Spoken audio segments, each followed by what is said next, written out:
Hi, it's Mitch from Pickdawgz.com here with the free pick in the Reds versus Mets Major League Baseball matchup on Saturday, April 6, 2024. If you like all the free picks we do at Pickdawgz, you'll love our premium picks, our best bets. Use the discount code PICK for 15% off. We also have products meant for people who make big bets, people with big bankrolls looking for a one-on-one concierge-style service. We offer these products. They're just not available on the website. So they're still easy to get. You just got to text the number you see on the screen. So if you make big bets like I do, go ahead and text that number. But let's get to this one. We've got the Reds taking on the Mets, and the Reds, certainly playing pretty loose here. They're a mid-market team, so the expectations are always somewhat muted. And I think for the Reds to be effective, the young guys have to come together. Of course, they do have the big injury, but they still continue to play around it. They're playing hard, and I think the Reds are going to be a fun team to watch.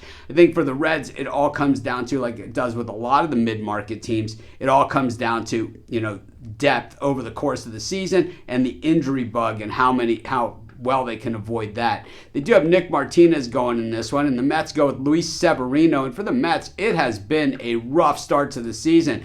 I don't care if the expectations from the Mets aren't what they've been in the past, but what we've seen from the Mets is that, they still are a big market team. So regardless of, if the expectations are super high like they've been in recent years, or if they're more muted this year without the big pitching staff, it really doesn't matter. The expectations are still there because you're the New York Mets, and you certainly have the money to spend, and you have Pete Alonso, you have Lindor, you have guys that make money in this lineup. While the Reds, well, they got De La Cruz and some other guys, right? I mean, that's basically how these type of situations work.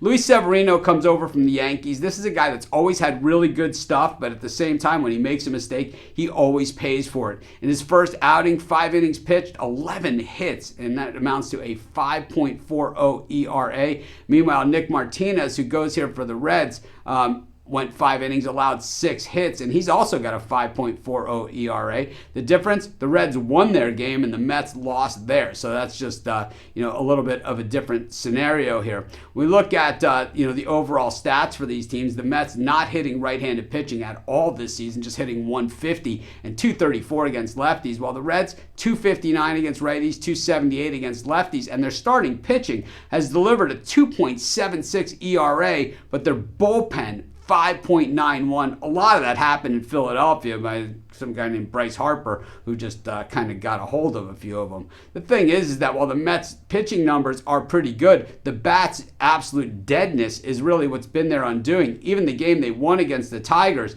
they really didn't put many points on the board. The Mets are 40-19 in their last 59 games against the Cincinnati Reds. But there's a lot different story that goes with that as well. Two totally different teams, and I think this year the Mets, well, I don't think the expectations are high for good reason. I'm going to take the Reds in this one, and that's going to be my free pick. Of course, while you're doing your picks, putting your bets in, use our free betting tools at sportschatplace.com. 100% free, and they'll help put you on the most favorable bets on the board today.